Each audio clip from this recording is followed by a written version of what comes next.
प्रवीण जी, आज जो आपने प्रेस कॉन्फ्रेंस यहाँ पे रखी है तो क्या विषय है और क्या कुछ आप कहना चाह रहे हैं? मैं Parveen Jariyal, all J and Gaddi Sabha का प्रधान। हमारी ये ऑर्गेनाइजेशन जो है पूरे जम्मू कश्मीर के अंदर ऑल जे एंड के गद्दी सीपी ट्राइब वेलफेयर एसोसिएशन के नाम से काम करती है। आज हमारा प्रेस कॉन्फ्रेंस करने का जो मकसद है वो इस तरह से है। डीलिमिटेशन कमीशन की जो ड्राफ्टिंग रिपोर्ट है उस पर हम कुछ कहना चाहते हैं। सबसे पहले हम शुक्रिया अदा करना चाहते हैं माननीय प्रधानमंत्री श्री नरेंद्र मोदी जी का और हमारे जम्मू कश्मीर के एलजी मनोज सिन्हा जी का, जिन्होंने इतना बहुत बड़ा कदम उठाया।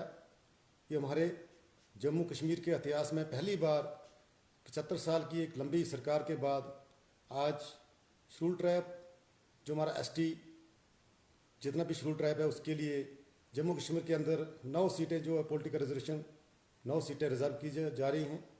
इसके लिए हम पूरा गद्दी सीपी समुदाय की तरफ से सरकार का, केंद्रीय सरकार और यूटी सरकार का धन्यवाद करते हैं। ये बहुत खुशी का मौका है। जब भी इतिहास की बात की जाएगी तो ये आज का जो ये समय चल रहा है ये इतिहास के अंदर सुनहरे अक्षरों में लिखा जाएगा। बड़ी खुशी की बात इसका मैं इजहार करते हुए मैं सबसे पहले मुबारकबाद देना चाहूँगा। पिछले 25 नवंबर को एलजी साहब ने गद्दी सीपी समुदाय के बच्चों को स्कॉलरशिप की घोषणा करके इस समुदाय के लिए एक बहुत बड़ा तोहफा दिया। उसके बाद अभी दूसरा एक तोहफे के रूप में जो इस वक्त 9 सीटें जो रिजर्व की गई, ये इस ट्राइबल जितना भी हमारा समुदाय है, चाहे वो गुज्जर बकरवाल हो चाहे गद्दी सीपी समुदाय हो, इनके लिए एक बहुत बड़ा खुशी का मौका है। हमारा जितना भी ट्राइब है इसका भरपूर फ़ायदा उठाने जा रहा है। इसके लिए भी हम दोनों सरकारों का तहे दिल से शुक्रिया अदा करते हैं। और साथ में मैं अपनी ये मांग रखता हूँ कि हमारी 7 सीटें जो हैं बनी, बिलावर, रामनगर, चनैनी, रामबन, डोडा और भदरवा, इन 7 सीटों में जो हमारे लोग अक्सरियत में रहते हैं, हम चाहते हैं कि इन 7 सीटों के अंदर जो भी हमारा गद्दी सीपी डोमिनेटेड एरिया, जो डोमिनेटेड कॉन्स्टिट्यूंसियाँ हैं, कम से कम हमारे लिए 3 सीटें जो एसटी के नाम पर जो रिज़र्व हो रही हैं, 3 सीटें हम लोगों के लिए रिज़र्व की जाएं। चाहे उसमें बनी की बात करूं, चाहे चनैनी हो, चाहे रामबन हो, जो भी सरकार की तरफ से पैरामीटर बनता है उसमें कम से कम इन 7 कॉन्स्टिट्यूंसी के अंदर 3 सीटें रिज़र्व की जाए, ताकि हमारा गद्दी सीपी समुदाय जो है इस पॉलिटिकल रिजर्वेशन का फ़ायदा ले सके। और जिस तरह से 70 साल ये समाज पिछड़ा हुआ समाज जो अभी तक इग्नोर किया गया है, वो भी इस पॉलिटिकल रिजर्वेशन का फ़ायदा उठा सके। और साथ में मैं और एक रिक्वेस्ट करना चाहूँगा। 90 के अंदर जब हमें एसटी का स्टेटस मिला, हमारे 3 समुदाय जो हमसे जो हैं छूट चुके हैं इस एसटी के जुमरे के अंदर आने के लिए, जिसमें हमारा सीपी के साथ ही जुड़ा हुआ एक कोली तबका है और एक हमारा गद्दी रिहाड़ा तबका है, दूसरा एक गादे ब्राह्मण है। 3 समुदाय के लोग जो हमारे इस एसटी को स्टेटस लेने से महरूम हुए हैं और हम चाहते हैं कि उनको भी जो एसटी का स्टेटस दर्जा जो दिया जाए ताकि उनके साथ भी इंसाफ हो सके। और जिस तरह से मैं पहले बात कर रहा था कि इस वक्त रजौरी पुंछ के अंदर हमारे पहाड़ी लोग हैं, उनको भी सुनने में आ रहा है कि उनको भी एसटी स्टेटस दिया जा रहा है। बहरहाल ये हमारी समझ से बाहर है, हम उनके खिलाफ नहीं हैं। जो भी पिछड़ा समाज है, जो जिस भी कैटेगरी से बिलोंग करता है, उनको उनका हक मिलना चाहिए। मगर ये मेरे हिसाब से, मेरी समझ से बाहर है। न जाने किस पैरामीटर के तहत उनको जो ये एसटी का दर्जा दिया जा रहा है। मैं अपने गद्दी सीपी समुदाय की बात करूं, हमें जब 90 में ये एसटी स्टेटस मिला, हमसे 6 महीने पहले जो हमारे गुज्जर बकरवाल भाई, उनको एसटी का स्टेटस दिया गया था।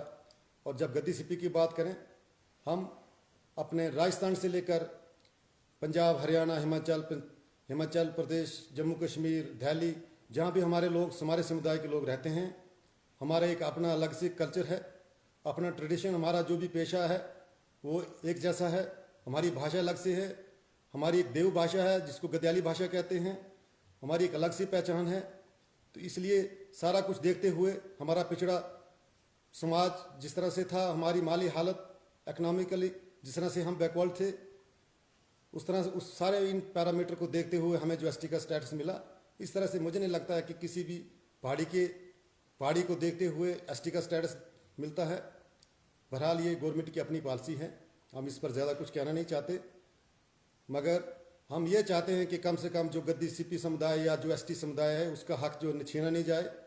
और मैं फिर एलजी साहब का और माननीय प्रधानमंत्री जी का शुक्रिया अदा करता हूँ, अपने माननीय केंद्रीय मंत्री डॉक्टर जितेंद्र जी का, क्योंकि इस वक्त जम्मू कश्मीर के अंदर एक नई पॉलिसी जो तैयार हो रही है।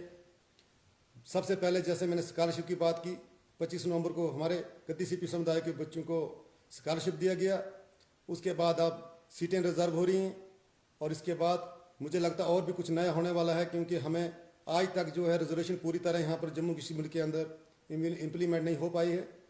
आज तक हमारे गद्दी सीपी समुदाय को किसी भी तरीके का फाइनेंशियली जो हेल्प आज तक नहीं मिल पाई है, और हम उम्मीद रखते हैं कि शायद आगे ट्राइबल बोर्ड जो यहाँ पर वो भी कॉन्स्टिट्यूट किया जाएगा।